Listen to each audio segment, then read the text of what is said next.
47 হয়ে গেছে গা, কিন্তু এখনো মনে করি আমার বয়স 21 বছর। আমার ওয়াইফই আমার সবকিছু, এটা আমার সাথে আসছে, হ্যাঁ, তাকে আমি সবকিছু মনে করি।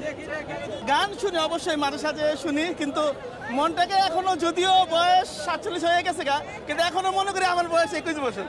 তবে আজকে আমার কাছে খুব খারাপ লাগছে, একটা লোক যখন যায় আপনারা বুড়াবুড়ি কেন এখানে আসছেন, তবে দিলটার ভিতরে কষ্ট পাইছি।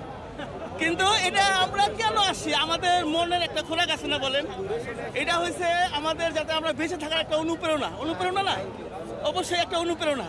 কিন্তু আমাদেরকে বলে বুড়াবুড়ি কেন আসছে, কেন আমি আমার ওয়াইফকে নিয়ে আসি এখন, আর তো তারপর নামাজ ছাড়ি নাকি, এখন কিন্তু মসজিদে নামাজ পড়ে আসি, কারণ আমি আল্লাহকে ভয় করি, হালাল হারাম বাইসে চলি, এই আর কি।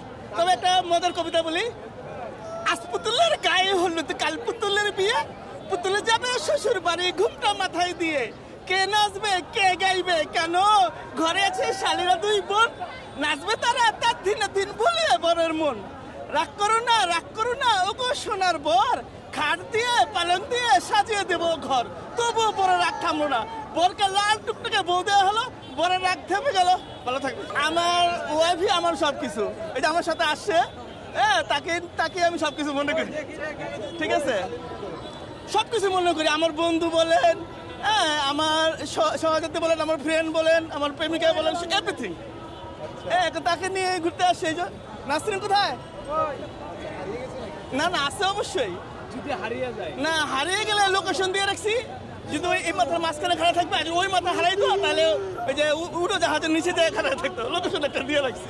তবে একটা কথা, একটা মেসেজ আমি দিতে চাই সবার জন্য, সেটা হয়েছে কেউ যদি বিয়ে করেন, তার স্ত্রীকে যদি কোনো সার্টিফিকেট থাকে, আমার অভিজ্ঞতা থেকে বলতেছি, যদি কোনো সার্টিফিকেট থাকে সেটা আস্তে আস্তে নষ্ট করে ফেলবেন, কারণ তাকে যদি আপনি উপরে উঠাতে চান, তাহলে একটা পুরুষ মানুষ যখন ইনকাম করে তখন তার ফ্যামিলি কিভাবে ভালো থাকবে সে চিন্তা করে, আর একটা মহিলা যদি ইনকাম করে তার স্বামীরা কিভাবে বেটার একটা স্বামী হয় সে সালমাতা সেটা করবে।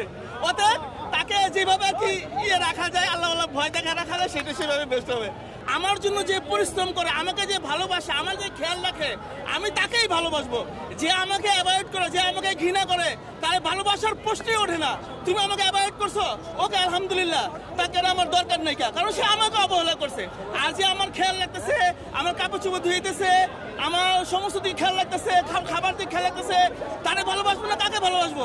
আর তারা যদি সে ভালো না বাসে, তার কপালে দুঃখ আছে। বাংলাদেশ একটা স্বাধীন বাংলাদেশ, যারা সবাই মিলে প্রাণ খুলে হাসতে পারে, সবাই সবাইকে উপকার করতে পারে, বা একজনের পাশে একজন দাঁড়াতে পারে, একজনের খাইলে তার খাবারে একজনে দিতে পারে, একজনে না খায় থাকলে তখন যদি আরেকজন এটা বুঝতে পারে। আমি এইটা চাই যে সবাই সবার প্রতি একটা